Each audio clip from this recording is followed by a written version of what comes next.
Olá, sejam bem-vindos a mais um episódio do meu podcast Nas Quintas dela. Este que é um espaço de conversa onde eu tenho sempre o gosto de estar à conversa com personalidades ligadas ao setor agrícola, à parte animal, à sustentabilidade, e portanto à floresta. São tudo temas que no fundo estão relacionados e que são de elevada pertinência para serem conversados, e aqui a proposta é que as conversas sejam informais e que de facto sejam aqui debatidos, conversados, temas que estão na ordem do dia, sempre de uma forma bastante informal e descontraída. O meu nome é Rosa Moreira, sou a gestora e criadora da Cientista Agrícola, uma página que vem, no fundo, simplificar os conteúdos, a forma como a agricultura é transmitida e partilhada para o público, e o podcast surgiu então nesse segmento e, portanto, com este espaço eu pretendo também dar voz a outras pessoas que fazem um trabalho extraordinário no setor. Hoje eu tenho o gosto de estar à conversa com o Pedro Santos Vaz, ele que está ligado aqui à pecuária, agora ao ensino, ao associativismo e também ao lado humano de quem dedica a vida ao campo. E, portanto, ele é, a licenciatura dele inicial é em Engenharia Agronómica, depois tirou o mestrado em Zootecnia e atualmente é doutorando na Universidade de Santiago de Compostela.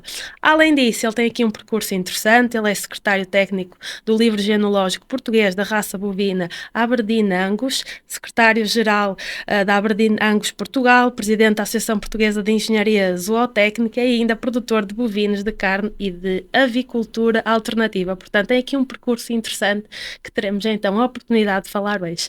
Pedro, obrigada por teres aceito aqui o meu convite. Eu hoje estou aqui dedicada inteiramente a aprender com os meus convidados sobre a parte animal e tenho a certeza que tu trarás aqui muitos insights interessantes sobre o setor. Tu que, tal como eu tenho vindo aqui nesta tua introdução a falar aqui com quem nos está a assistir, tens aqui um percurso muito interessante nesta parte animal, na zootecnia, e também aqui ligado à parte bovina, nomeadamente à raça Angus. Portanto, teremos a oportunidade nesta conversa de falar sobre isso. Portanto, muito obrigada por teres aceito. Rosa, eu é que agradeço, agradeço a oportunidade de vir falar um bocadinho daquilo que faço e do que gosto de fazer e, sobretudo, também queria deixar de dar os parabéns pelo trabalho, pelo podcast e pelo trabalho que tens tido na divulgação do setor agrícola, porque nós somos muito bons a produzir, somos muito bons a inovar, somos mauzinhos a comunicar. E tem sido sempre uma preocupação, neste caso a nível profissional, mas também a nível associativo, que temos tido é tentar aprender a comunicar e comunicar melhor. O distanciamento do mundo rural e do mundo urbano é cada vez maior e vai-se agravando, as pessoas estão cada vez mais distantes do setor primário e são trabalhos como o teu que ajudam a mitigar e a diminuir essa distância, essa diferença. Portanto, é um gosto de estar aqui. Obrigada. Podemos já começar por aí. Quando tu dizes que a comunicação do setor agrícola às vezes não se faz tão bem, o que é que achas que faz falta na comunicação para que, por exemplo, um consumidor que vai, por exemplo, para as redes sociais e que diz coisas sobre o setor agrícola que não têm fundamento ou que estão totalmente longe da realidade, o que é que achas que é necessário fazer nas redes sociais, noutros meios de comunicação, para que se olhe para o setor com a importância que ele realmente tem? Pois, essa é quase a pergunta do bilhão de dólares, não é? Nós, como eu dizia, nós, mesmo a nível de formação, fomos sempre muito formatados para produzir, para investigar, para trabalhar na nossa área e fazemos muito bem. Não temos essa sensibilidade para a comunicação, senão estaríamos na área da comunicação social, não é? O que nos falta, se calhar, é conseguir algumas sinergias e trabalhar de facto em conjunto para podermos ter quem nos apoie e quem nos ensine e quem nos ajude a comunicar como deve ser. Alguns projetos interessantes, há projetos que têm surgido recentemente com essa preocupação de comunicar o setor. O que eu acho que muitas vezes acontece é que nós acabamos por muitas vezes perder-nos a comunicar entre nós, dentro do setor, na tal bolha que hoje está tanto na moda a falar, e acabamos por falar uns com os outros e não temos tanto essa capacidade de falar para o exterior e de comunicar para o exterior. Como eu digo, há projetos muito interessantes hoje que surgiram, que têm surgido nos últimos tempos e que tentam quebrar essa barreira. mas é um salto que ainda nos falta dar. E temos tido muita dificuldade em ultrapassar isso. Achas que se comunica de forma demasiado técnica? Por vezes comunica-se de forma demasiado técnica, acho que nós reagimos muito e não agimos. Há uma campanha contra a carne, nós vamos todos a correr, tentar contrariar ou desmentir uma informação falsa. Depois há uma campanha contra os animais ou o transporte animal e vamos todos a correr, reagir. Mas o que nos falta, se calhar, é uma ação mais consistente e falta-nos ter essa iniciativa de comunicar consistentemente, de uma forma positiva, de uma forma simples. As pessoas hoje, de facto, estão muito longe do nosso setor e um setor tão importante está na base da alimentação e há tantos mitos e há tanta informação falsa a correr mas de facto nós estamos focados já, a vida do agricultor já é muito dura, não é? Já trabalha de sol a sol. Já tem tanto Já tem trabalho. tanto trabalho, tem tanto com que se preocupar, ainda o comunicar é difícil. Há exemplos de agricultores, mesmo que têm feito esse trabalho nas redes sociais e têm formas muito corretas e evoluíram muito na maneira de comunicar. Falta, se calhar, como eu digo, que as instituições do setor consigam fazê-lo. Volto a dizer, há projetos, nomeadamente 2 ou 3 projetos que têm surgido, que estão a tentar eliminar essas barreiras, mas ainda há um caminho muito longo a percorrer. Vamos aprendendo. Agora vamos focar-nos aqui um pouco em ti, nas tuas raízes, na tua origem, motivações, no fundo conhecer-te aqui um pouco mais, antes de passarmos aqui para a parte mais profissional. Como é que nasceu esta tua ligação com o campo? Tu eras filho de agricultores ou não tinhas nenhuma ligação, mas sempre gostaste? Olha, eu sou nascido e criado em Lisboa. Okay. Sim, eu saí de Lisboa só com 17 anos. Mas sim, os meus avós tinham, quer os meus avós maternos, quer os meus avós paternos, tinham ligação à terra. Os meus avós maternos tinham a agricultura como hobby, uma pequena propriedade na zona do Oeste, onde passava o fim de semana e onde eu passei muitos fins de semana da minha infância. E os meus avós paternos, em Ponte Lima, onde eu hoje moro, com uma ligação, também fizeram a sua vida profissional e depois da reforma voltaram para a aldeia. E aí sim, já com uma atividade agrícola um pouco mais profissional, e portanto a minha infância, as férias da minha infância foram passadas entre a região oeste e aqui Ponte Lima, sempre para a casa dos avós, e lembro perfeitamente, quase que acabavam as aulas e no dia a seguir eu estava no comboio a vir para cima para passar as férias aqui, e passei muito tempo e tive sempre essa ligação muito forte, sobretudo aos meus avós, ao meu avô materno e ao meu avô paterno, que gostávamos muito, nomeadamente da cultura da vinha.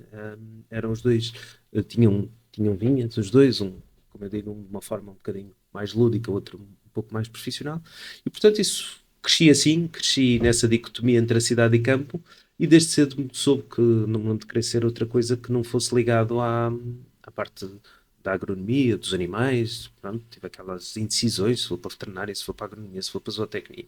Acabei por ir numa fase inicial para a agronomia porque não sabia muito bem ainda, tinha 17 anos quando entrei, não sabia muito bem para que é que ia, depois rapidamente percebi que eu gostava era da zootecnia, mas pronto, o meu percurso foi esse, foi uma ligação de infância, sempre através da família, ao campo, e que depois, pronto, rapidamente percebi que era por aí E o que que é queria que te fazer. marcou mais no teu percurso académico? Isto porque tu tens aqui formação em 2 áreas que são complementares, Sim.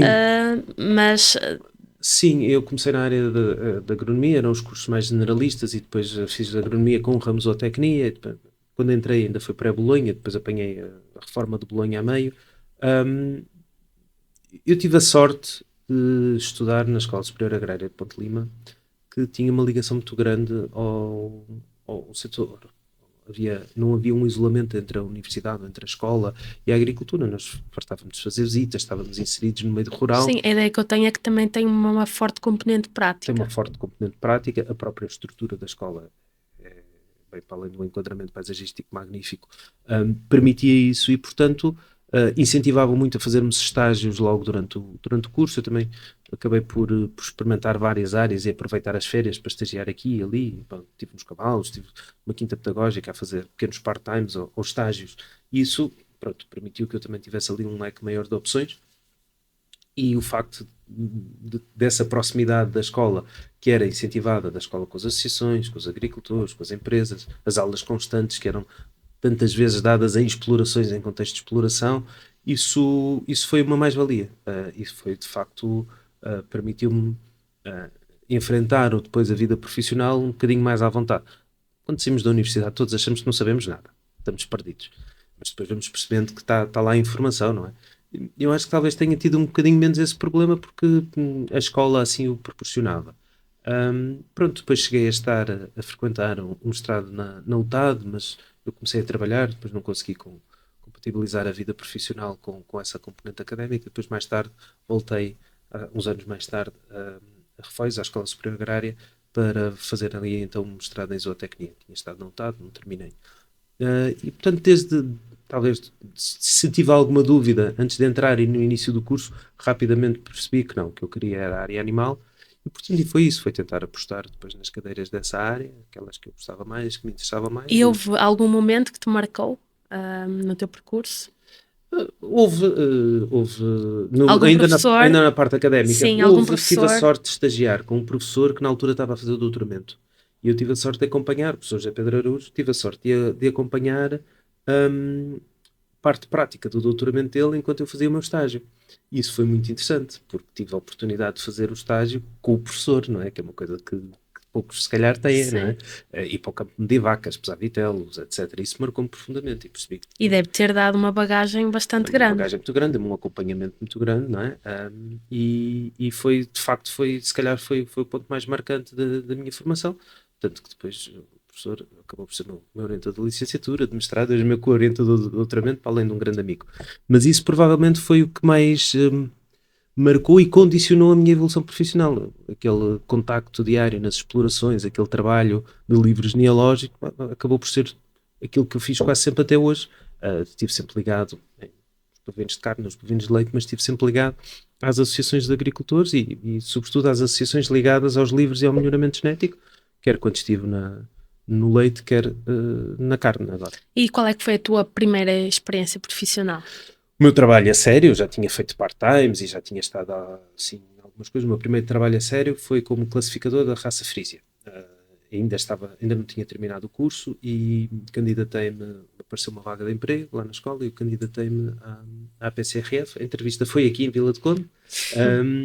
E estive uns anos como classificador da raça Frisia. Pronto. Para quem não sabe, em que é que consiste esse trabalho? Na altura era muito simples, nós íamos às explorações de leite dos criadores associados ao livro genealógico e classificávamos morfologicamente os animais. Havia um conjunto de características que eram avaliadas numa escala de 1 a 10 e, portanto, o úbra, por exemplo. O úbra, o ligamento, o comprimento dos tetos, os aprumos, estrutura do animal, caráter leiteiro. No fundo, a classificação morfológica é uma ferramenta que nos permite trabalhar matematicamente um conjunto de características morfológicas, não é? Eu, a partir da altura que traduzo a morfologia do animal numa escala numérica, eu depois consigo trabalhá-la matematicamente e consigo incluí-la nos programas de melhoramento. E no fundo era só isso, era tentar fazer a fotografia do animal numa escala de 1 a 10, creio que na altura, quando eu estava a classificar, eram 19 características que eram avaliadas em cada vaca. E, portanto, era isso que eu fazia. Ia para as explorações, avaliava os animais, dava a pontuação. Havia sempre alguma componente técnica com os criadores, aprendi imenso na altura. Tive a oportunidade de, ao longo da minha vida, tenho tido sempre essa oportunidade de viajar muito pelo país e não só, e conhecer muitas explorações, e foi extraordinariamente enriquecedor, que eu tinha acabado de sair dos bancos da escola, não é? E que tinha feito umas visitas a vacarias de leite, mas nem sequer tinha qualquer ligação familiar ao setor de leite. Eu visitei explorações em São Miguel, no sul do país, no centro do país, de toda esta zona da bacia leiteira, uma altura em que havia muito mais explorações do que há hoje, estamos a falar de 2006, há quase 20 anos. E isso foi muito enriquecedor, eu aprendi muito. E pronto, foi assim a minha primeira grande experiência profissional e que me marcou muito. E tu, com todas essas visitas de campo, todas essas explorações agrícolas e com particularidades totalmente diferentes, porque certamente tiveste a oportunidade de visitar explorações agrícolas em diferentes regiões agrárias que têm características totalmente diferentes. Se tu pudesses caracterizar, com base em tudo aquilo que viste e aprendeste, hoje em dia, o setor agrícola, como é que tu caracterizarias? O setor agrícola é muito distinto e é muito diverso, não é? Eu posso falar... Eu já não estou no setor de leite há uns anos, portanto posso falar. Nos últimos anos tenho estado a trabalhar, como referiste na apresentação, na raça Aberdeen Angus e tenho estado a trabalhar em bovinos de carne. O setor agrícola é uma coisa muito diversa. Mesmo o setor pecuário é muito distinto. A suinicultura não tem nada a ver com a bovinicultura, portanto são áreas muito específicas. Como é que eu caracterizo? Deixa-me dar um bocadinho a volta à pergunta. Ao longo destes 20 anos de profissão, tenho visto uma evolução extraordinária. E achas que essa evolução passa para quem está fora do Não, setor? não, de todo. De todo. Mas Porque a ideia que eu tenho, e já vais completar o teu raciocínio, a ideia que eu tenho é que quem está fora do setor ainda olha para o agricultor e o setor agrícola como algo extremamente envelhecido e pouco tecnológico. certo, totalmente de acordo. Há um leilão de novilhos angus no próximo sábado, e os animais têm exames andrológicos para ver a qualidade do sêmen. Os animais tiveram controles de performance na exploração para ver o seu crescimento.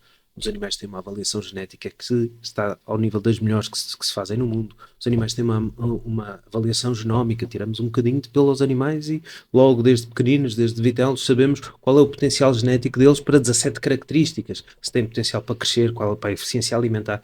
E as pessoas não têm ideia disto. E há bocado quando dizíamos que comunicamos mal, sim, ninguém tem ideia disto lá fora, não é? Fora deste nosso meio. Mas voltando ainda atrás, o que digo é isso: houve uma evolução extraordinária. Eu acho que o setor hoje, felizmente, tem mais jovens do que tinha quando eu comecei a trabalhar. Quando eu comecei a trabalhar, uma das coisas e eu também passei por isso, a nível familiar, uma das coisas que me chocava muito era ver muita gente a dizer: eu não quero os meus filhos na agricultura, eu não quero os meus filhos na agricultura. E hoje ver que, por exemplo, o perfil dos alunos do ensino superior mudou completamente e hoje muitos dos alunos que estão no ensino são filhos de agricultores e que querem voltar para as explorações. Não se passava isso com os meus colegas de turma. Muitos eram paraquedistas, era gente que vinha de fora e que achava piada. Eu também tinha alguns, mas não era No tão... meu caso também foi assim. Eu era a única filha de agricultores e tudo o resto era pessoas que não tinham qualquer não tipo tinham de ligação. ligação. E hoje, quando eu visito muitas escolas, por causa sobretudo da Associação Portuguesa de Engenharia Zootécnica e também por causa da Aberdinangos, que vou fazer apresentações, eu sou da raça, sou da zootecnia, etc. E hoje vejo muito, perguntam, mas muitos filhos de agricultores que estão lá porque querem continuar com a empresa agrícola. E isso é uma mudança muito positiva. É claro que esse afastamento agravou-se da população mais urbana com a população mais rural. É claro que diminuiu muito a população emprego no setor agrícola, mas também é verdade que, apesar de ainda haver um longo caminho a percorrer, temos cada vez mais explorações com grande incorporação de tecnologia, temos cada vez mais explorações com uma gestão muito mais profissional do que víamos há uns anos atrás, temos cada vez mais explorações com muitas preocupações ambientais, o que foi uma grande evolução também nestes últimos anos. Isso, portanto, o retrato que eu traço é positivo, apesar de me doer ver longas áreas do interior abandonadas ou então com amendoais. A gente não sabe muito bem qual é a sustentabilidade daquilo e quais são os impactos ambientais daquilo, mas pronto, não vamos por aí. Apesar de haver muita coisa a fazer, o retrato que eu traço, sobretudo na área que conheço melhor, quer dos bovinos de leite, quer dos bovinos de carne, foi uma evolução dura, fecharam muitas explorações, houve muitas explorações que tiveram que se reconverter, houve muitas famílias que saíram da atividade, mas hoje, de facto, temos explorações dinâmicas, competitivas, mais empresariais e com mais jovens. E já não ouço tanto, ou se calhar sou eu que estou velho, mas já não ouço tanto dizer: eu não quero os meus filhos aqui. Isso já não ouço tanto, já vejo. Eu estou ligado ao ensino profissional, muitos miúdos nas escolas profissionais e os pais a fazerem esse acompanhamento. Não foi bem aceito, na altura falávamos do meu processo, da minha componente mais pessoal. Houve pessoas na minha família que torceram um bocadinho o nariz para a agronomia, então, mas vais agora para o campo e tal, precisamente por causa dessa ideia. Uma atividade dura, com, sem férias, com poucas regalias, com pouco reconhecimento social. E eu acho que hoje já ninguém tem vergonha de dizer que é agricultor. E há uns anos havia. E na tua opinião, e ao longo destas conversas que eu tenho tido a oportunidade de ter com várias pessoas ligadas ao setor, nós falamos de muitos dos desafios que atualmente quem trabalha no setor agrícola enfrenta. Na tua opinião, e se tivesses que enumerar os três principais, quais é que seriam? Os três principais desafios. Eu gosto de encarar os desafios também como oportunidades. Bem, o principal desafio não é só do setor agrícola, é a conjuntura internacional. Nós não sabemos o que é que contamos. Não é? Temos guerras a eclodir por todo o mundo e não sabemos se amanhã se não temos aí um problema qualquer com o transporte marítimo e vamos ficar sem matérias-primas. Pronto, esse é o principal desafio e é se calhar a situação que provoca mais incerteza num mercado que se quereria estável. A conjuntura internacional, de facto, e a volatilidade dos mercados e é aquilo que não está ao nosso alcance e não temos capacidade nenhuma de controlar. E de facto é preocupante, porque então na produção animal nós estamos totalmente dependentes de matérias-primas, totalmente não, mas temos alguma dependência significativa de matérias-primas importadas e isso pode ser sempre um risco. Vimos como foi durante o Covid e vimos como foi no início da guerra da Ucrânia, que foi uma altura complicada. Bom, esse é um desafio, mas que não está completamente fora da nossa capacidade de controle.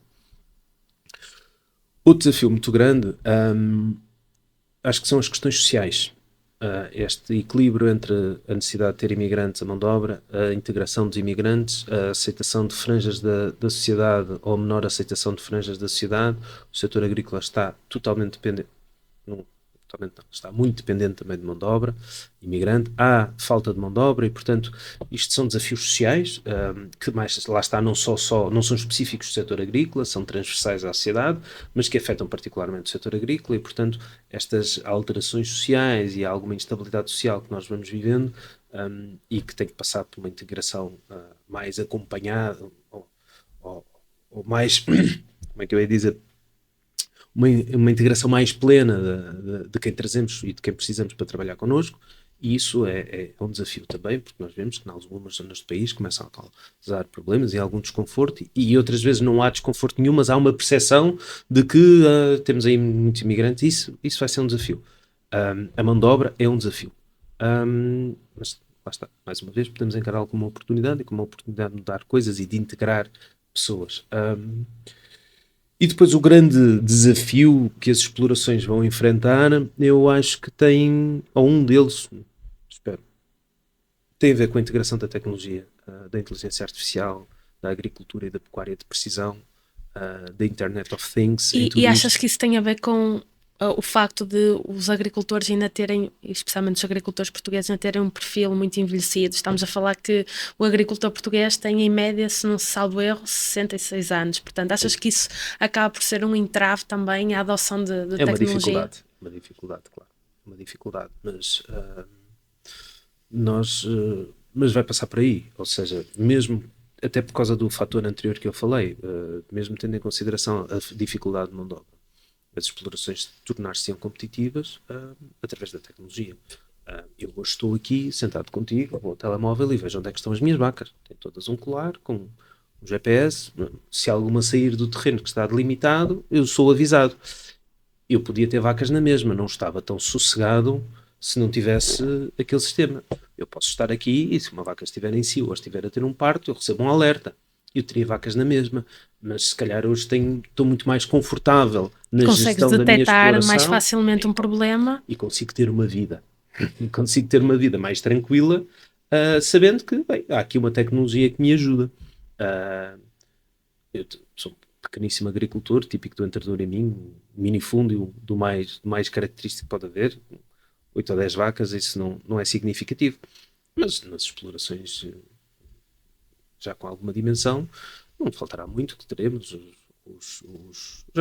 já há em algumas, mas que serão comuns e que são fáceis, os unifeeds robóticos a distribuir alimentação, câmaras com sensores térmicos para detectar o bem-estar animal dos animais, etc. Um conjunto de ferramentas que vão tornar a vida mais fácil e que vão melhorar a atividade, torná-la mais eficiente e melhorar o bem-estar animal. Também é isso que se pretende, não é? Ontem estava a falar com um criador de vacas, e ele dizia-me, eu ouvia umas coisas, umas coleiras que fazem umas cercas virtuais, os animais quando chegam ao limite, aquilo começa a emitir um ruído e tal. Onde é que eu posso arranjar isso? Eu quero isso. E, portanto, as próprias pessoas percebem que esta tecnologia não é preciso ser uma grande exploração, e estou a falar também de um agricultor pequeno, percebem que a tecnologia está a favor delas, e, portanto, o desafio vai ser esse, como dizes, com uma população mais envelhecida, com pouca capacidade de investimento. Porque, de facto, o setor agrícola, a capacidade de investimento é reduzida, vai torna um pouco mais difícil, e daí que seja um desafio. mas vai passar por aí também. E achas que também torna mais difícil o facto de, hoje em dia, e é o que me parece que está a acontecer, só, no fundo, sobrevive neste setor quem tem uma exploração já de maior escala? Porque o que nós vemos atualmente é que as pequenas explorações, a tendência é, no fundo, a irem desaparecendo, porque na maior parte dos casos não conseguem ser competitivas, e o que estamos a ver é menos explorações e de maiores dimensões. Achas que os pequenos agricultores, assim como tu dizes que és, têm mais dificuldade de se manterem no ativo face a um grande agricultor? Achas que a escala é importante na agricultura? Acho duas coisas. Acho que sim. Primeiro, acho que tens razão. Acho que é mais difícil. Mas acho que, mais uma vez, é transversal à sociedade. Nós é que nos focamos muito na agricultura. Nós hoje já temos poucas mercearias de bairro. Toda a gente vai ao Lidl ou ao Auchan, ao Continente, às grandes superfícies. às grandes superfícies. É exatamente o mesmo processo. Mas também acho que esta tecnologia é uma oportunidade. Ou seja, se não fossem as cercas elétricas, os colares, eu se calhar não conseguia ter vacas. E ter o meu emprego, não é? Porque eu trabalho, tenho um emprego normal e consigo ter uma pequena exploração agrícola. Eu acho que a tecnologia ajuda, é mais importante até nos pequenos agricultores do que nos grandes, o que é mais difícil ainda, porque os pequenos agricultores têm menos capacidade de investimento. Mas são eles que se calhar mais podem beneficiar. Uma exploração que tenha 1000 vacas à ordenha, tem sempre alguém a olhar para as vacas. Se está em cio ou não, e tem podómetros, é mais fácil. Mas é na exploração pequena que isso faz a diferença. Quem tem poucos recursos. Quem tem poucos recursos, quem tem pouco tempo e, sobretudo, no nosso caso de minifúndio, sobretudo no meio do país para cima, em que muito eu vou falar do produtor pecuário, não vou falar do agricultor, mas muito do produtor pecuário é o em part-time. Tem uma profissão e chega à casa e trata dos seus animais, ou um dos elementos do agregado familiar trabalha na exploração e os outros têm uma profissão. E, portanto, sim, torna cada vez mais difícil estas pequenas explorações, porque lá está, o investimento, a burocracia, tudo muito, mas também a oportunidade que a tecnologia nos traz é de facilitar a vida e se calhar temos aqui uma janela de oportunidade para que mais pessoas consigam ter meia dúzia de animais ou uma pequena exploração ou o que seja, graças à tecnologia e não tenham que estar tão dependentes da mão de obra, do trabalho e da presença na exploração. Isso depois traz outras consequências e outros fatores, mas acho que também, lá está, já disse há bocado, sou um bocadinho otimista nisto, gosto de ver isto como uma oportunidade.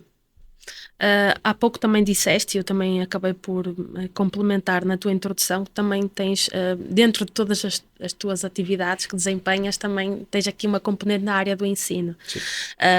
Não sei há quanto tempo que estás? Estou assim mais. Já tive várias fases, ou seja, estou ligado a. Tenho sido formador na Casa Escola Agrícola Campo Verde, aqui em Rates, ligado ao ensino profissional. Tenho tido algumas experiências pontuais no ensino superior, agora até serão mais sérias, já é vou ter um horário mais carregado no ensino superior, mas sobretudo tenho estado de forma mais consistente no ensino profissional desde 2019.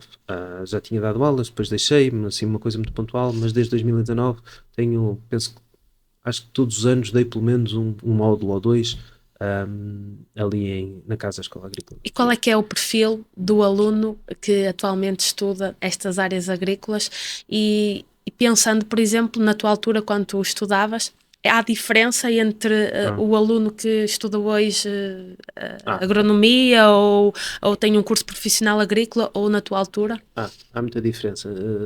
Vou distinguir aqui o ensino superior do ensino profissional. O ensino profissional, tendencialmente são filhos de agricultores que seguem, em alguns casos até o tio já andou na escola, ou o pai andou na escola e o filho volta. Temos agora uma nova realidade, são alunos dos PALOP, na maior parte das escolas agrícolas, e portanto é um perfil completamente diferente. São alunos que vêm de uma realidade diferente e que vêm tirar o seu curso cá, uns com o objetivo de cá ficarem, outros com o objetivo de poderem voltar ao país de origem, mas é uma realidade que significativamente diferente, mas pronto, ainda assim o aluno mais constante. No ensino superior nota-se muito. Eu já disse há bocado, visito muitas escolas, vou muitas universidades. Nota-se aquilo que tu também disseste, não é? Há uns anos, quando estávamos, havia maior diversidade. Eu acho que hoje são muito filhos de agricultores, segundas, terceiras, quartas gerações que procuram o ensino agrícola, o que é bom, ou seja, dá alguma continuidade. Eu gosto do enriquecimento, portanto também gosto de venha gente de fora e acho que isso é um contributo positivo. E mudou não só o perfil do aluno, como muda o perfil do jovem licenciado. Os meus professores, quando acabavam o curso, iam dar aulas, ou iam trabalhar para as direções regionais, que na altura absorviam muita mão de obra. Depois houve uma fase, que é a minha geração, que passou de direções regionais, que depois iam para as cooperativas, que iam para as associações de agricultores. Nessa foi a minha geração, ainda sou dessa leve. Nós saíamos e era fácil, mais ou menos, numa cooperativa. Tenho muitos colegas que ou ainda estão a trabalhar ou começaram pelas associações, pelas cooperativas. Depois houve um perfil ali uns anos mais tarde que iam para comerciais, técnicos comerciais agrícolas. Ainda há muitos. Ainda há muitos. Mas houve ali uma vaga muito forte. E hoje há muitos que vão para agricultores, que vão para as explorações dos pais, o que não havia tanto na minha altura. E, portanto, muda não só o perfil do aluno, como muda o perfil também do E jovem. achas que isso acontece porque também as oportunidades que existem no mercado não são assim tão interessantes? Acho que acontece por dois motivos. Acho que acontece porque muitos já vão com essa ideia. Muitos já vão com a ideia de, ok, eu vou estudar, mas vou voltar para aqui. E acontece também, claro, porque as oportunidades não são tantas. O mercado é pequeno, não é? A população agrícola diminuiu. Os agricultores são mais autónomos. Antigamente, quando comecei a trabalhar numa associação, os agricultores iam à associação para preencherem a guia. Uma guia de venda de um animal. Hoje isso já pouco acontece ainda, mas não acontece com o mesmo nível, nem mesmo, no mesmo número que acontecia. Ontem vendi um animal, fiz em casa a guia no computador, a pessoa recebeu, validou, está feito. E, portanto, os agricultores têm um maior nível de autonomia, também é necessário menos mão de obra. Infelizmente, também houve um enorme desinvestimento do Estado no setor agrícola e as direções regionais e os organismos estatais que faziam a investigação, apoio, que faziam aquilo que se chamava extensão rural, Que de antes fazia-se muito bem feito. muito bem feito. Portugal tinha exemplos extraordinários. Achas que faz falta? Faz muita falta. Faz muita falta. Faz muita falta. E lá está, tenho a sorte de ter amigos com uns anos a mais que eu, e que trabalharam ainda nas direções regionais ou em organismos estatais, e faz muita falta. Eu anteontem estava... Em que exemplos concretos do dia a dia de um agricultor é que a extensão rural mais faz falta? Não, faz falta sobretudo na inovação. Termos organismos vocacionados só para a inovação. A inovação hoje está totalmente dependente das empresas ou das universidades. Faz falta aqui um ponto intermédio. Eu estava a dizer isto, anteontem estava num alfarrabista em Lisboa e encontrei um livro publicado pela Gulbenkian com perspectivas da pecuária na região centro do país. Quantos litros há uma vaca, como é que se havia de gerir, cadernos de campo. Isso hoje não há. Isso hoje não há. A extensão rural hoje ou é feita pelas associações, ou é feita... Primeiro já ninguém se chama extensão rural, não é? Muita gente já nem sabe o que isso é. Eu ainda tive uma cadeira chamada extensão rural do curso, mas ou é feita pelas associações ou é feita pelas empresas. E muitas vezes as empresas fazem-no com o objetivo comercial de vendas, que é Claro. absolutamente legítimo, não é? Mas muitas vezes o apoio técnico que o agricultor tem é dado pela empresa. Não há assim um apoio técnico independente, digamos Tal e assim. qual, tal e qual. As direções regionais faziam investigação e faziam campos de ensaios e modelos, etc. Ainda hoje há, por exemplo, nos Açores, em algumas ilhas dos Açores têm campos de ensaios extraordinários, e cá não há, ou há muito pouco. É uma dor de alma entrar na Estação Zootécnica Nacional, não é? E com profissionais de enorme qualidade que lá trabalham. Agora não há investimento e toda aquela estrutura. Eu lembro de chegar lá e ver aquilo cheio, não é? Quando estava a estudar visitas de estudo, ir lá e ver não sei quantos garanhões e ver ensaios com bovinos e ver rebanhos que serviam para trabalhos, etc. E eu entro lá e sei, e lamento ainda mais porque sei que a qualidade de muitos dos profissionais que lá trabalham, e portanto é uma pena não haver esse investimento, e isso faz muita falta, de facto. E achas porque é que não há esse investimento por parte de quem de direito? Eu espero que consigas entrevistar o ministro e fazer-lhe essa pergunta.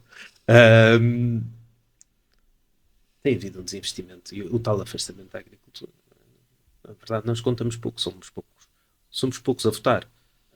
O peso da agricultura no país... Somos poucos a votar, mas a agricultura contribui para o PIB, não é? E, portanto... E contribui para uma coisa mais importante até que o PIB. Autossuficiência. E para a ocupação do território. Claro. O papel eu falo muito disto quando falo muito de sustentabilidade na produção de bovinos, e começo sempre por aqui. A sustentabilidade tem 3 pilares. O social não pode ser esquecido. Quando falo destes temas, mostro sempre um mapa com onde é que estão os criadores de Angus. No caso, estão no interior.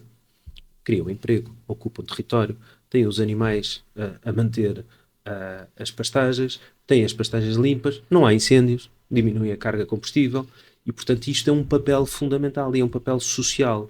Mais ainda tem um papel ecossistémico. Nomeadamente, então, montados os sistemas agro-silvopastoriços são riquíssimos em termos de biodiversidade. E isso é um papel fundamental do setor pecuário, do setor agrícola, mas pronto, eu falo mais do pecuário porque é a minha área, que é pouco valorizado. Nós, se temos pessoas no interior e se ainda temos algumas serras ocupadas e vivas e limpas, também se deve muito à atividade pecuária. E o turismo, toda a gente tanto gosta de falar, vive também um pouco à conta disto. Quando tivermos os montes todos queimados ou cheios de silvos, Já não há interesse. Não há interesse. Quem quer ir fazer um trilho para uma paisagem completamente queimada ou que tem que andar a passar debaixo das silvas porque elas invadiram tudo? Não há. Ou seja, este papel ecossistémico, social, de preservação de limpeza é fundamental. É um papel pouco valorizado. E, portanto, lá está.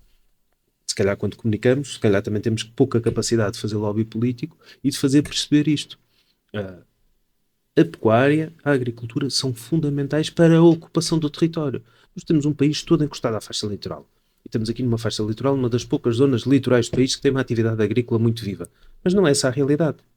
Não é extensível ao resto das áreas. Não é extensível ao resto da área. Nós estamos aqui num intervalo, Vila de Conde, Póvoa, Matosinhos e tal, que tem uma atividade agrícola. Sim, que é uma zona bastante urbanizada, mas que tem uma bacia leiteira bastante grande. Mas se formos para a zona centro, a realidade não é essa. Não é? A diminuição das explorações de leite na zona centro foi dramática, muito mais do que no norte. Houve maior resiliência dos agricultores na zona norte. Não vamos agora, estava outro programa ou porquê, mas houve. No sul a mesma coisa. E, portanto, se temos território limpo, com pessoas, ocupado e vivo, com vida, muito se deve à agricultura e à pecuária. E isso tem que ser valorizado. Portanto, fica aí o desafio da pergunta para o ministro. Também estás ligado a uma das raças raças bovinas que atualmente tem ganho muita, digamos assim, pujança no mercado. Basta ir às grandes superfícies e a Angus é uma carne bastante valorizada. O que é que tem esta raça de tão especial? Bom, a raça Angus é uma raça originária da Escócia e que se foi expandindo por todo o mundo. E, na verdade, até chegou a Portugal um bocadinho tarde. E é uma raça que tem, de facto, um impacto muito grande nos principais produtores de carne do mundo. É a raça principal nos Estados Unidos, é a raça principal na Argentina, na Austrália. No Brasil é a raça europeia mais utilizada em cruzamentos com as raças zebuínas. E porquê é que isso acontece? Acontece basicamente por 2 ou 3 motivos. Primeiro, porque tem uma qualidade da carne superior à média, tem uma capacidade de infiltração de gordura intramuscular superior às raças continentais. Que a torna mais suculenta também. Mais suculenta, mais saborosa. É uma raça que depois tem outras características zootécnicas que também facilitam o maneio. É uma raça que tem partos muito fáceis, é uma raça dócil, uma raça fácil de lidar, é uma raça muito fértil e lá está. O problema da mão de obra é transversal a todo mundo e, portanto, quando nós temos uma raça que é fácil de lidar, isso também a torna mais apelativa. E depois é verdade que foi com isto tudo, o nome Angus hoje já é mais do que uma raça, é uma marca. E mesmo quem não sabe nada de vacas, já alguma vez viu no supermercado e associa a carne boa. Pode não saber nada, mas diz, isto é bom, pronto, tem ali... Até porque é bem mais cara que as outras. É bem mais cara, é isso. E portanto, eu tenho uma história engraçada, que uma vez estava no banco e a senhora estava a dizer a profissão e a senhora dizia, Angus, é muito boa a carne. Sim, é uma raça. Eu achava que era um corte de carne, ela achava que era uma peça. E ela não fazia ideia nenhuma do que era aquilo, mas tinha ideia que era uma carne boa. E isto significa, é muito significativo da imagem e que Angus criou no mundo. Eu estou sempre a brincar, porque Angus é uma raça que não tem cornos, naturalmente não tem cornos, e nós vemos muitos logotipos aí Angus e depois a vaquinha tem 2 cornos. Pronto.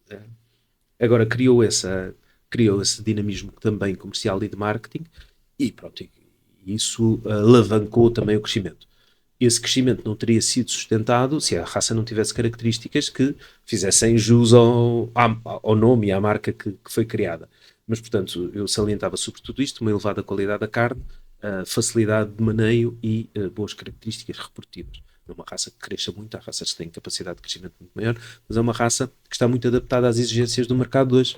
É uma raça muito eficiente, uma raça que se mantém muito bem só à conta da erva e da pastagem e, portanto, que tem aí também uma vantagem competitiva. E é uma raça que funciona muito bem no cruzamento. E isso, nós às vezes somos muito, muito fãs de uma raça e muito adeptos e tal. Eu gosto muito de Angus, mas consigo reconhecer qualidades noutras. É uma raça que funciona muito bem no cruzamento, e quer no cruzamento com raças autóctones, quer no cruzamento com as frísias, no leite, quer no cruzamento com outras raças de carne, uma raça que tem funcionado bem e, portanto, isso tem permitido que ela de facto... E sentes que a Angus tem ganho bastante, digamos assim, produção e interessados aqui em Portugal? Sentes que, por exemplo, há uma conversão, por exemplo, de produtores Holstein Friesian para Angus? Não, Holstein não, porque de leite para a carne é difícil. Houve alguma coisa nos Açores, também incentivado por medidas de apoio do Governo Regional da conversão de leite para a carne. No continente não tanto. Há a conversão, sim, de outras raças para Angus, e há a conversão de quem tinha vaca, sobretudo, quem tinha vacas indiferenciadas, vacas cruzadas de carne, e que começa com um núcleozinho puro e depois vai substituindo gradualmente. É uma raça que está em crescimento. No semestre passado temos mais 1.100 animais no livro genealógico do que em dezembro, portanto no final deste semestre tínhamos mais 1.100, o que é ótimo porque o efetivo nacional está a diminuir e Angus continua a aumentar, está a aumentar em contraciclo, é muito interessante. Há alguma conversão, mas sobretudo de criadores ou que tinham outras raças, ou sobretudo de quem tinha animais cruzados e experimentou, gostou e pronto, e vai mantendo. Nem toda a gente gosta, isto é como tudo, não é? Há a vantagem Falaste aí do livro genealógico. Queres falar o que é? O que é isso? Para que é importante na área animal? Basicamente, os livros genealógicos começaram ali em meados do século XIX, sobretudo no Reino Unido, começaram-se a fazer registros dos animais. Quem era o pai, quem era a mãe, começou-se a sistematizar a informação. E essa informação foi sendo aumentada e foi sendo acumulada até hoje. O livro de Angus é de 1852, penso que não estou a cometer nenhum erro, e portanto nós temos uma série, temos gerações imensas de animais registados. O livro é isso, é uma sistematização da informação sobre um animal que compreende hoje em dia a informação do pedigree, a informação da genealogia, quem são os pais, as mães, os avós. O livro de Angus está fechado. Nós mesmo animais importados não aceitamos nenhum animal que não tenha pelo menos 5 gerações conhecidas, vem um pedigree com 5 gerações, portanto temos aí toda a informação. No fundo, para não desvirtuar a raça. Sim, não é? O livro está fechado, são animais já registados Angus, não pode estar aqui uma vaca, parecer que é Angus, ter todas as características, mas se nós não soubermos, não estiver registado, não é considerado, não entra para um livro. Um livro fechado. Portanto, essa informação genealógica é informação produtiva, quanto é que pesou quando nasceu, quanto é que pesava aos 200 dias, quanto é que pesou aos 400 dias, a informação que vamos acumulando, informação morfológica, as tais medidas, as biometrias, as classificações, etc. E hoje em dia, informação genética e genómica, ou seja, como eu dizia há pouco, nós hoje tiramos uma amostra de pelo, mandamos analisar e esse perfil do animal fica registado também no livro. Não é inscrito em nenhum livro, nenhum animal no livro português de Angus, sem ter um teste ao pai, um teste DNA ao pai e à mãe. E, portanto, nós hoje saímos, à mãe crescentemente, ao pai obrigatoriamente. E nós hoje sabemos que, quando sai um pedigree, o animal é de facto filho daquele pai e daquela mãe, e há aqui uma garantia. E, portanto, o livro é isso, é uma acumulação, uma sistematização de toda a informação de um animal que começou há 150 anos por ser só quem é o pai e quem é a mãe, e que hoje abarca um conjunto de informação brutal que vai desde os exames andrológicos no caso dos touros para ver se estão em condições de entrarem à reprodução, aos perfis de DNA desses próprios animais, aos pesos, aos crescimentos, à eficiência alimentar, e que essa informação também vai evoluindo, não é? Nós hoje fazemos testes de eficiência alimentar. E porquê? Porque a componente alimentar tem um peso muito grande e também ambiental. Nós queremos animais que sejam mais eficientes, nós queremos animais que para crescerem 1 quilo tenham que comer menos, porque isso é economicamente vantajoso e também é ambientalmente vantajoso. E, portanto, os livros vão se adaptando. E é chamada conversão, não é? É a conversão, ou seja, um animal que coma... Eu dou sempre este exemplo que foi muito curioso. Nós fazemos uns testes de performance, controlamos tudo o que os animais comem e o que crescem. Tem os comedouros, com umas balanças, e portanto aquilo registra quando o animal vai ao comedor quantos quilos tinha, e quando sai quantos tinha, e portanto temos todos os registros, são centenas, ou milhares de registros de ingestão dos animais. E no último teste tivemos 2 tutores que cresceram quase a mesma coisa ao longo do teste, quase a mesma coisa, mas um tinha ganhos médios diários de 1,7 kg, mas um precisava de 8 kg, de comer 8 kg de matéria seca por dia, e o outro precisava de 6 kg. Ou seja, 2 kg por dia ao longo da vida de um animal é muito. Isso tem impacto económico, em primeiro lugar, porque tem um custo, mas também tem impacto ambiental. O animal mais eficiente foi preciso menos terra para produzir comida para aquele animal, foi preciso menos silagem, menos matéria-prima, menos concentrado, menos erva para aquele animal, foi preciso menos água para essa produção, e o animal vai ter menores emissões por causa disso. E, portanto, essa é uma preocupação muito grande. E lá está, aquilo que voltamos atrás, as pessoas não fazem ideia disto. Não é? O consumidor comum não faz ideia, quando compra uma covete com 2 hambúrgueres, do trabalho que está por trás, e nem faz ideia que nós podemos tirar uma amostra daquele hambúrguer, mandar analisar e saber se de facto é Angus ou não, como temos hoje a capacidade de o fazer e como fazemos de forma... Achas que se soubesse havia muito menos polémicas associadas à carne, porque hoje em dia há toda uma nova vertente contra o consumo de carne, há uma série de mitos que estão associados à produção de carne, associados ao bem-estar animal e etc. Achas que se as pessoas tivessem, o consumidor comum tivesse noção de tudo que está por detrás da produção animal, todas estas regras, esta burocracia, este controle, este rigor, não havia tantas polémicas? Eu vou te dividir a resposta em 2 componentes. Eu acho que para o consumidor era importante saber, e que o consumidor comum, falaste em consumidor comum, acho que para o consumidor comum era importante saber, e é uma informação, pronto, que é importante transmitir, e nós pecamos por isso, enquanto setor, todos nós, mesmo no leite, por exemplo.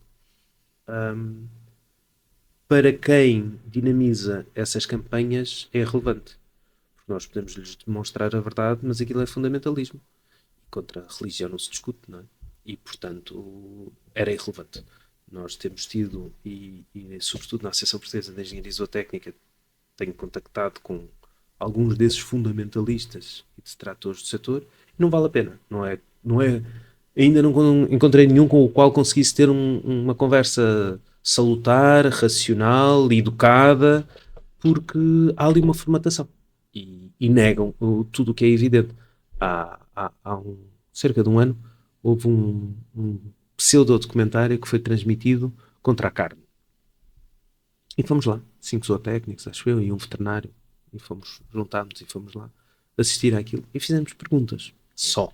Não insultámos, não agredimos, não gritámos, não levantámos a voz, fizemos perguntas. No fim da 3ª ou 4ª pergunta, o senhor disse: eu não respondo mais nada, vocês estão-me a agredir, porque expusemos algumas das contradições que ali foram expostas. Uma coisa muito simples, em que o documentário era patrocinado, promovido, tal, por um ex-eurodeputado, não interessa, e diziam que aquelas imagens tinham sido todas capturadas na Europa.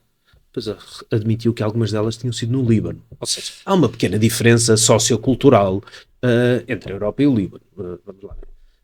Depois dizia que algumas das imagens as imagens de um transporte de animais para um navio tinham sido captadas no Porto de Setúbal. E os animais tinham visto pelos brincos que eram da Lituânia. Pois, porque isso vê-se na identificação. O brinco tem as 2 primeiras iniciais do país. Desculpa lá, se não dizia PT. O PT, nem que fosse espanhol, ninguém acredita que vêm animais da Lituânia para serem carregados no Porto de Setúbal. Sim. E quando começámos a confrontá-lo com estas incongruências, o senhor disse: eu não digo mais nada, estão-me a atacar, nunca fui tão maltratado, fez-te vítima. E, portanto, para esse tipo de pessoas, não, isto não funciona, porque são fundamentalistas, estão formatados, têm uma mensagem que querem passar, e podem ver todas. Convidei animalistas a visitarem explorações para ver a realidade, e recusaram. Disseram: eu não vou aí, você só me vai mostrar o que é bom, não tenho nada aqui a ver, eu sei, eu conheço a realidade. Nunca puseram os pés numa exploração. Vão aos santuários e tal. Depois apanham umas imagens. Há casos maus. Há explorações, claro, que têm problemas. Há sempre bons e maus exemplos. Há sempre bons e maus profissionais em todo lado. Agora, o nosso dever é atuar perante os maus e não é generalizar para os bons. E nós tentamos promover aquilo que se faz. E nós convidamos, já tive a ocasião de dizer: venham ver, nós mostramos, venham ver explorações. E recusaram. Não, porque vocês vão fazer tudo, só vão mudar tudo uma vez disseram, não, vocês vão pôr tudo bonito para nós irmos lá e depois quando sairmos vão voltar a maltratar os animais.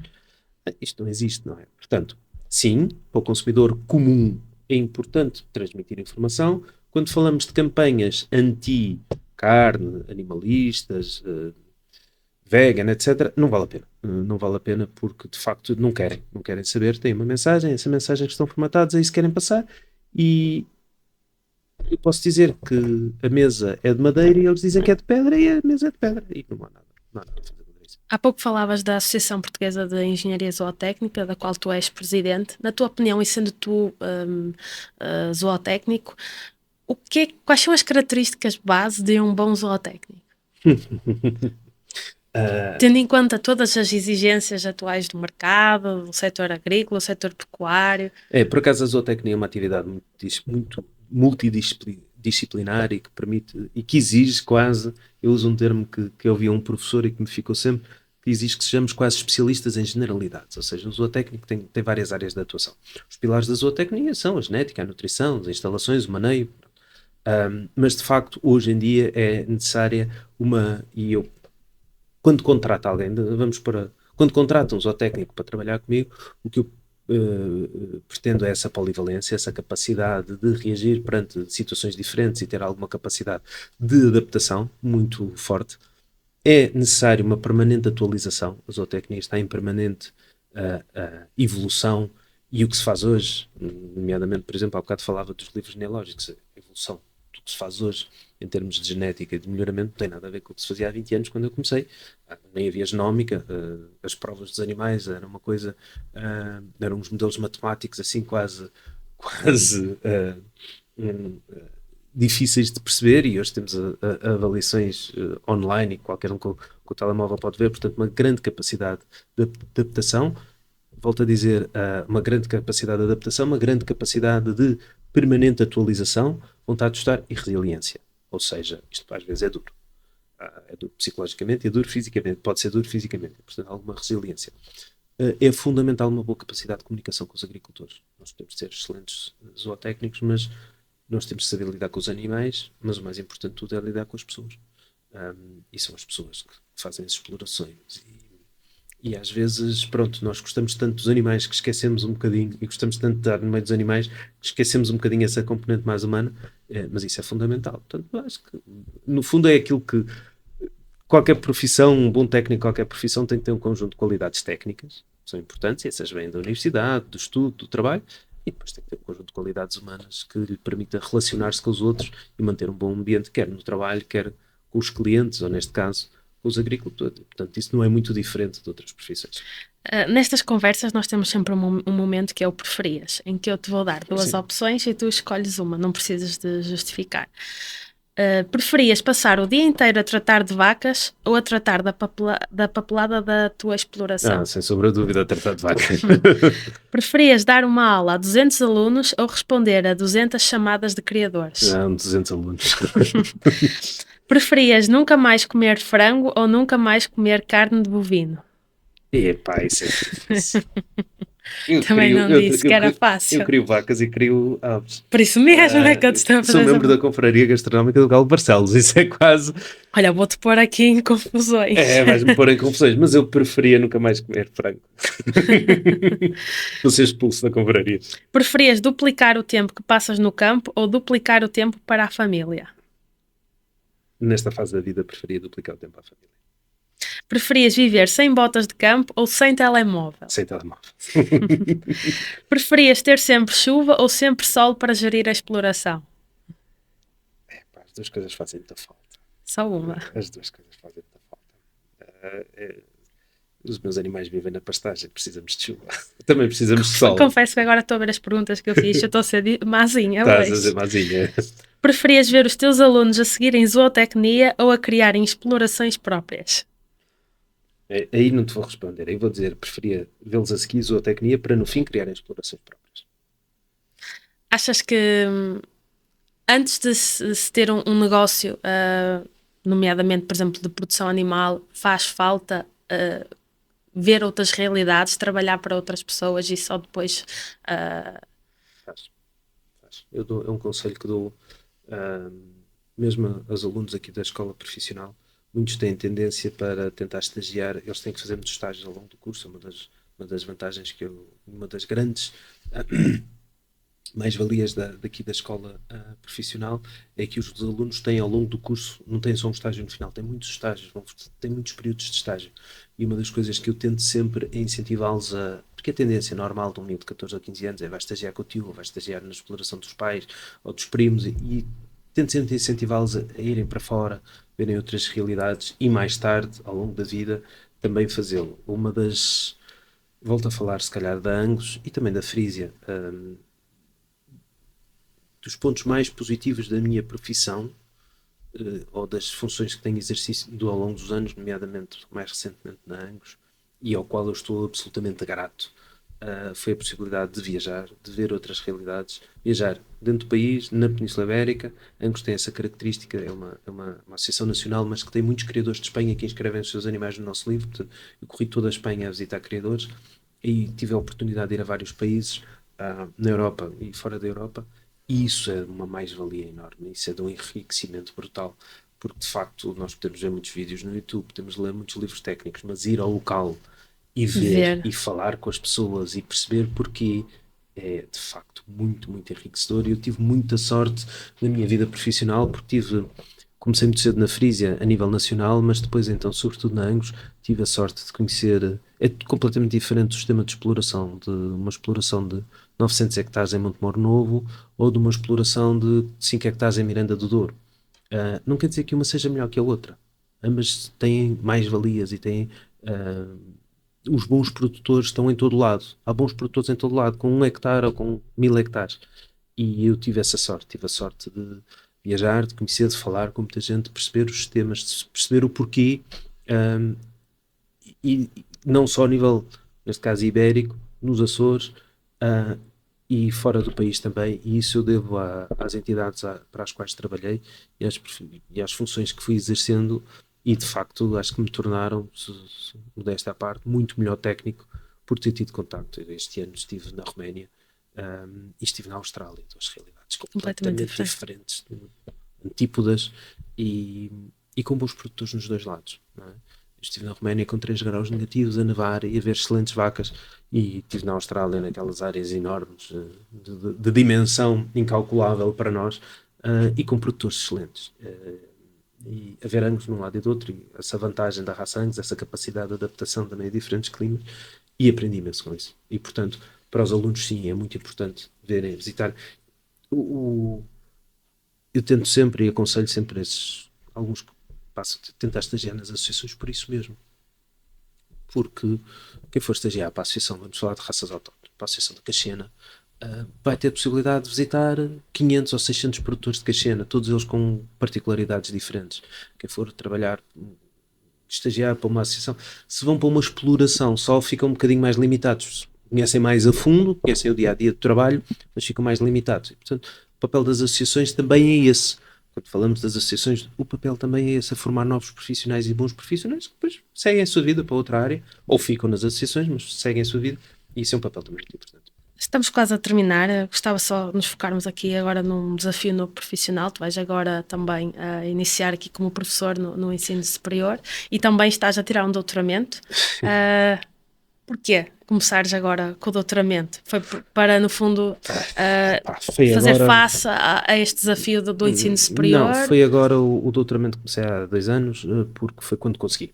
Era um objetivo que eu já tinha há muito tempo, mas filhos, vida familiar, vida profissional, pronto, surgiu a oportunidade de entrar ali em Santiago de Compostela, e pronto, e foi agora que deu. Era algo que eu já andava a pensar há muito tempo, mas que a vida pessoal ainda não tinha, por um motivo ou outro, não tinha permitido.